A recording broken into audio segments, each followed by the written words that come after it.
What a wonderful world. Apologies for the way I look, everyone. I've just got out of the bath. I intended to do this earlier. Look at my hair. But I just haven't had time. Jay's been at work today and I've been at home with the children on my own. So I think what I wanted to talk to you about today is something that I'm very passionate about, and that is Thomas's diagnosis of autism, being on the autistic spectrum. It's been a very emotional and turbulent few years. Thomas had a very late diagnosis, not until he was in senior school, although I knew for a long time that Thomas perhaps wasn't neurotypical and differed from a lot of other children, but a lot of it I put down. You probably will appreciate what I'm saying if you have a child who's on the spectrum, high functioning. I put down to having him being the first child, me not knowing what to expect, and perhaps just thought that he was a difficult child. I think the more I wasn't so much in denial, but others around me were, and were just telling me I was being soft on him, and I needed to instill more discipline, which I probably do, because I've always found it very difficult as a working mother to instill discipline in the children.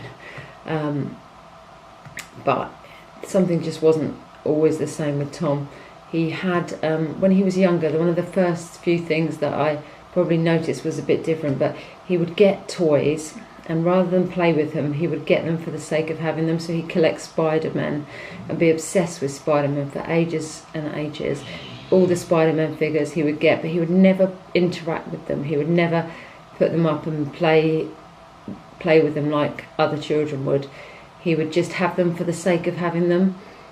And he used to, when he was very little, he used to wear rubber gloves. He used to be obsessed with wearing rubber gloves everywhere. So when we'd go to, say he was admitted to hospital for illnesses, various illnesses when he was little, the one thing that he'd like to do at the hospital was to get the rubber gloves.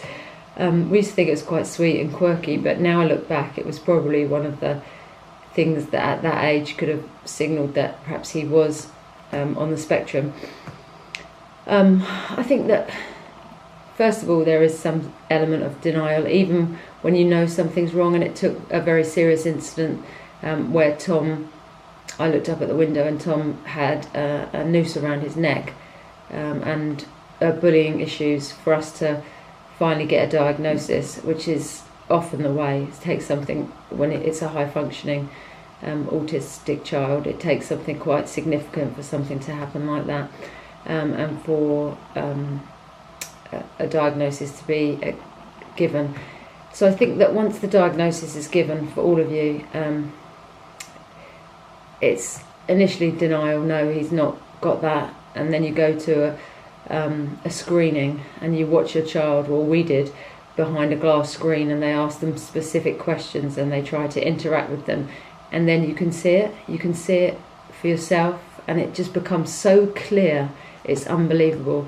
It's asking, in our instance, the main issue for us was the person interacting with Thomas would ask him questions and Tom would not respond directly to the questions. He would just continue talking about, so they'd ask him about football and he would say, oh, I like football, and then he'd go on about himself, but he would not once ask a question to the person who was interviewing him, like, oh, do you like it? Or he'd never interact with that person. And I think for me, seeing it behind that screen, that was a real eye-opener for me. And I read up a lot about it. I think a lot of it is once you learn to accept it yourself, you want to know all the information that you can gather. So I looked to the internet, I looked to books.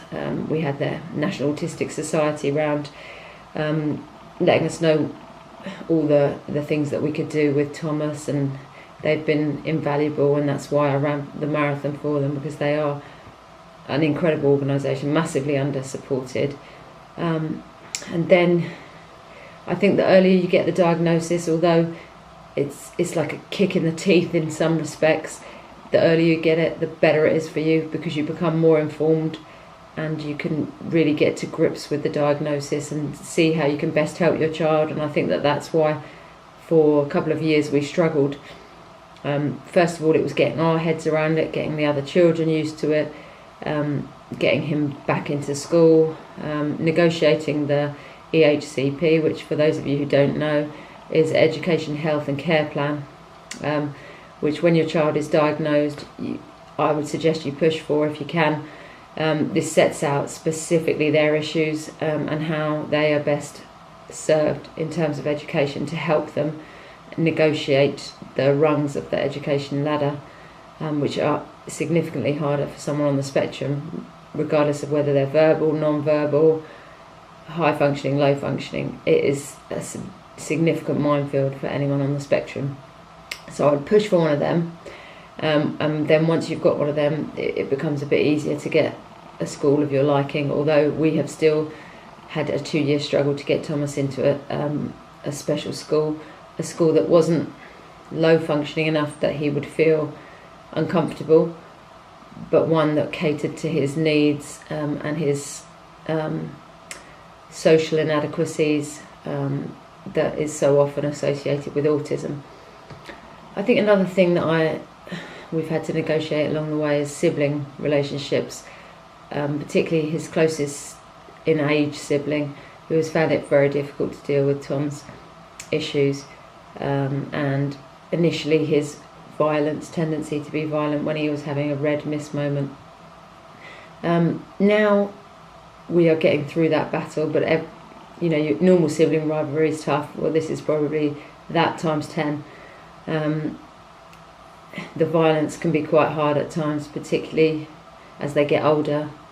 For me, I found myself struggling with that along the way.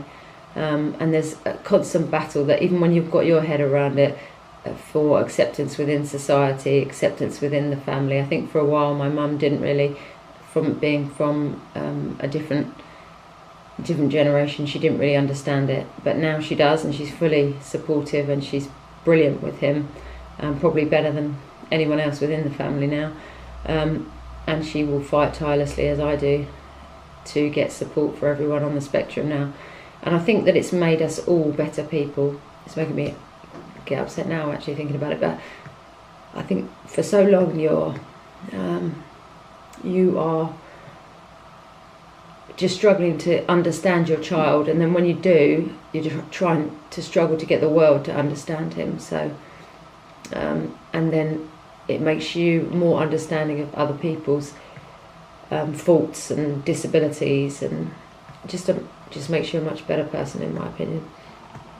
And then I think that you come through that and you learn to realise and sort of embrace the amazing benefits of the diversity, because Tom can do things that I can't do.